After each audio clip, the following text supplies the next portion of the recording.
скумбрегі жылқы етінен, сервелат жылқы етінен,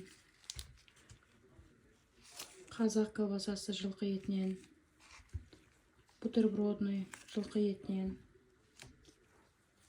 қазы бар, пісіп шыққан, горячее копчение.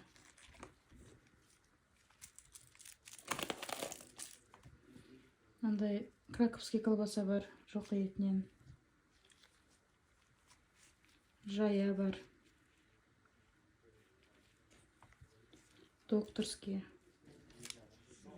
мынандай рулет құйрық май бар,